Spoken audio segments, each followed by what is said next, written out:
Thanks for joining us and welcome to the Blood Red channel with myself, Guy Clarke, and Theo Squires here as we bring you reaction to Liverpool's final pre-season outing ahead of the return of Premier League action. A 3-1 win to sign off the pre-season preparations then, with Roberto Firmino adding a brace to Takumi Minamino's opener for the Reds against Osasuna. Without further ado though, let's get over to Anfield and to our senior digital football journalist, Theo Squires, who was there to witness the evening's entertainment. And Theo, all the Liverpool goals coming in the first half, but the whole sort of 90 minutes was sort of great value from Jurgen Klopp's side.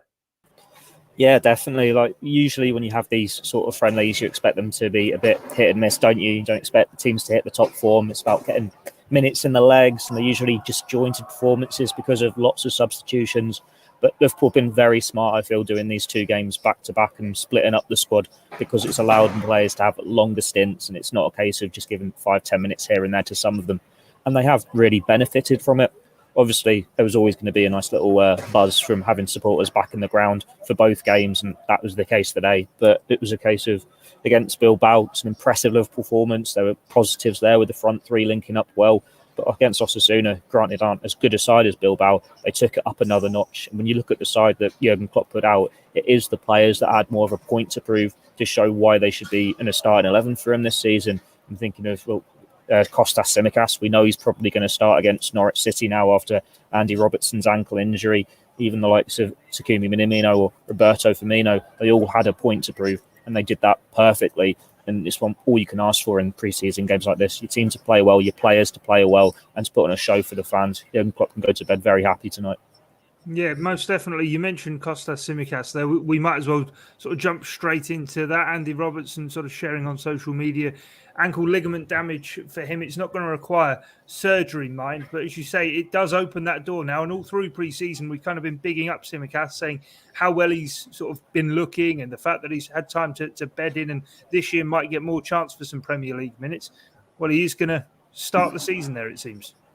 Yeah, it's ironic, isn't it? You think of all the injuries in defence last season. It's the one man who was playing every game that is now going to miss out. But it's been a long time coming for Kostas Tsimikas. I think it's pretty much since January when he was first linked with moves away. The talk from insiders at Liverpool is impressing in trading. He is doing a job. The only reason he's not getting game time is because they can't disrupt the defence anymore because of these injuries. But now they've got the centre-backs back and they can give him opportunities. Granted, he probably didn't expect to get an opportunity against Norwich on the opening day, but it'll be one he'll be willing to take with both hands and just show what he's about. It's almost like a new signing, isn't it? I know we don't like using that phrase anymore, but Liverpool fans can really see what he's about. And he has had an impressive pre-season. He showed that again today. There was a really wild shot early on where he lashed it into OZ, but at least he's there getting forward, and it's not as though Robertson's known for his finishing. But more realistically, it was the crossing ability, that willingness to get forward. It was a great cross from him into the box for Firmino's first goal, I believe. And he was always just racing up that line, looking to combine well with Firmino, with Minamino. Defensively, his positioning has improved too. Like at times last season, he was a bit shaky. There were a couple of moments where he had heart in mouth. I think he got out-jumped for Bilbao's goal, and there was a moment early in the second half, no, maybe in the first half, where he gave the ball straight to them when trying to play a long ball down the left, and Joe Gomez had to sprint back to recover it and just be a forward in the box.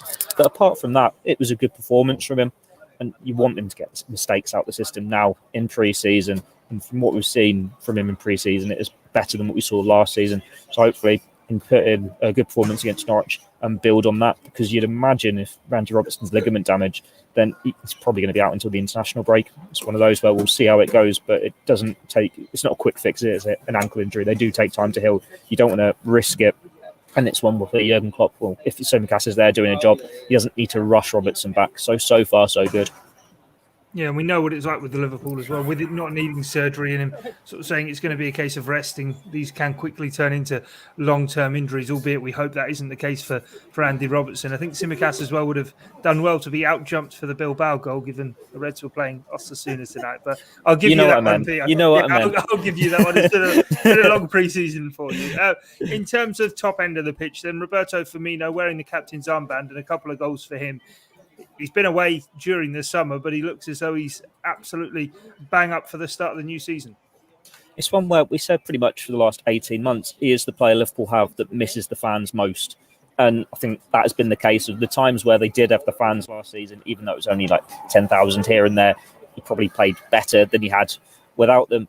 And then, if this is what he's going to do with 40,000, what's he going to do with 65,000? It was a really great performance from him, where it's got all the tricks, the flicks, the little pirouettes, what you expect to see from Roberto Firmino, the pass and the link-up play with his teammates.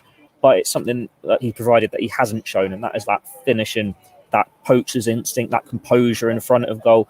And it's what Liverpool have missed. They haven't needed him to be spectacular in front of goal. When they've been lacking goals, they've just needed someone to put it in the back of the net. And that's what he has done tonight. It was a great run for his first, getting on the end of Simicas's cross. For the second, good composure, bringing the ball down on his chest and prodding it past the keeper.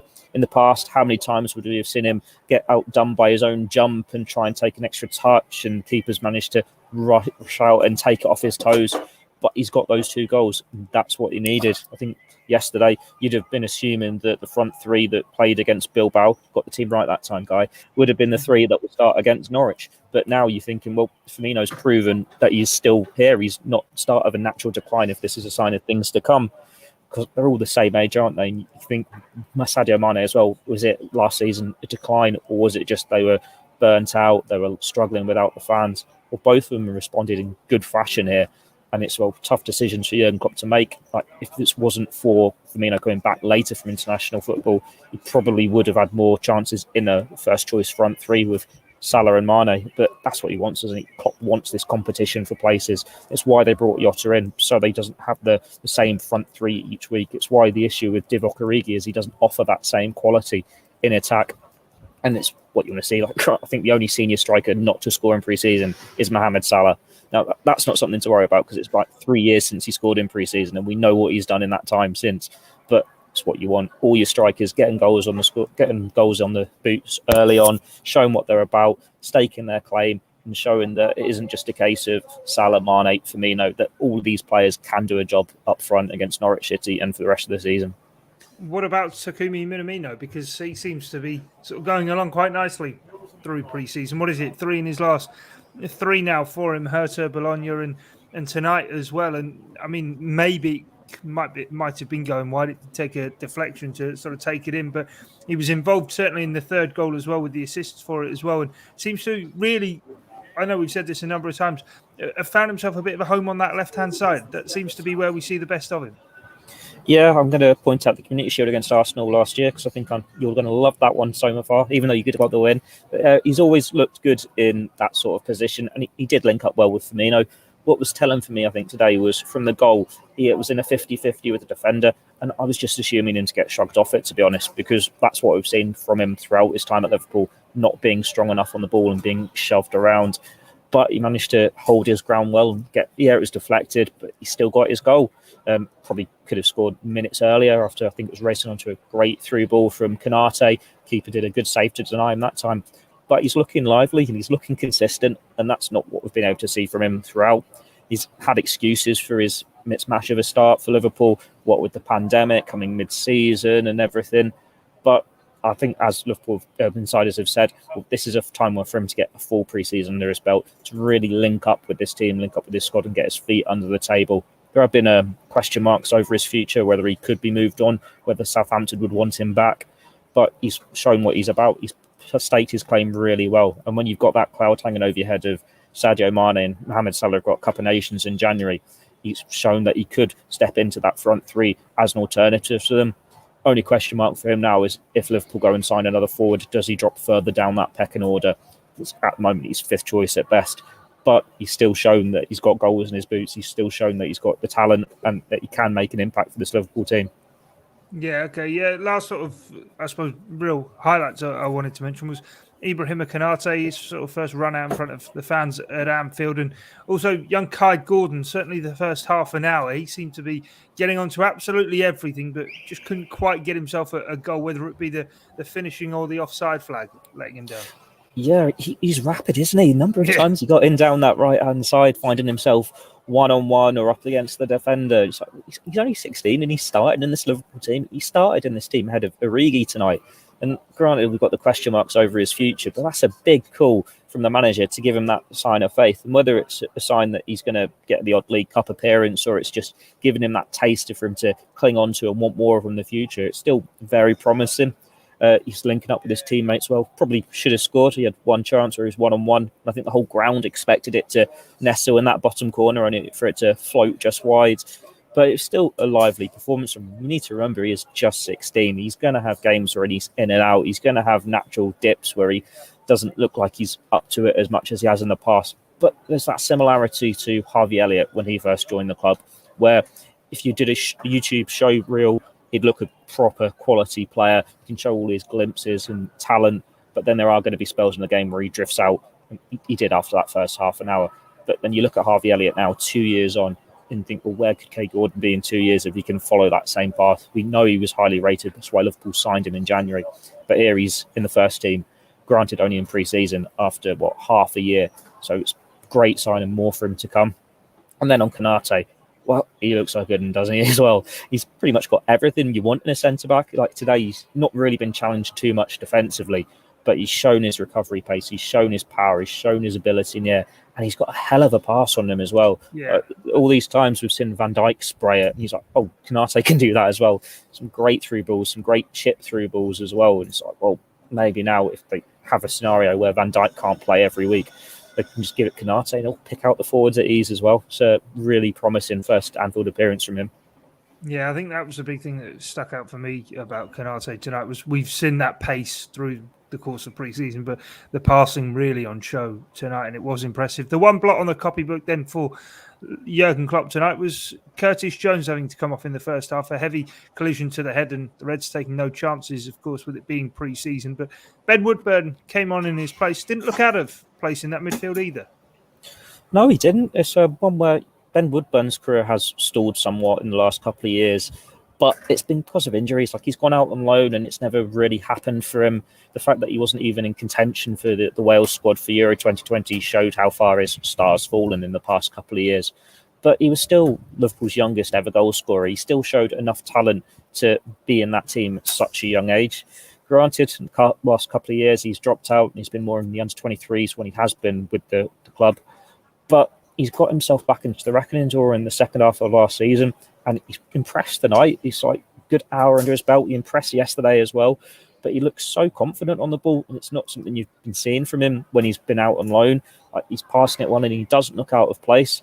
It's one where, well, what do Liverpool do with him now? Because we expected him to move on, we expected there to be interest, but could he do a job? He's homegrown. He's a good option there. It's whether he's going to get the game time that he deserves. And it might be one where it's probably not going to happen for him at Liverpool now. But he's done enough to show that he could have a decent career elsewhere. And then at the same time, never say never. Like Nat Phillips would have been saying the exact same thing about him last summer. And then look at the season he had. Granted, it would take a hell of an injury crisis for Klopp to be turned into Ben Woodburn in a Premier League or Champions League game. But he's still shown what he's about. And then just touching on Curtis Jones. He was in the wars a bit. Jurgen Klopp wasn't happy that he'd taken a few heavy blows. He had received long treatment before that for one late challenge. And then the second one, it's a push in the back. And then the knees hit him in the head as he's gone down. I think in the Premier League, it'd have been taken off anyway because, you know, those concussion substitutes now, it's always a precaution. You don't want to risk it. And then the friendly, it just makes no sense risking it. He's probably been, if you want to call him a loser of pre-season, one of them, not because he's played badly or anything, but because you've seen Harvey Elliott jump ahead of him in the pecking order. The fact that he's been in, it's not a B team, but the second choice team for this one, he's always seen Elliott as first choice in midfield. Just shows the competition he's going to have to compete with here. But like I was just saying about Kaide Gordon, he's still a young player. They do go through these ups and downs, and then it's about finding that consistency. I'm sure he'll get a chance to show his talent again in the near future. Hopefully it isn't a concussion and that he's fine for Norwich. But then if it's one of those, he might have to miss the opening day. Just depends how hard a blow he took to the head.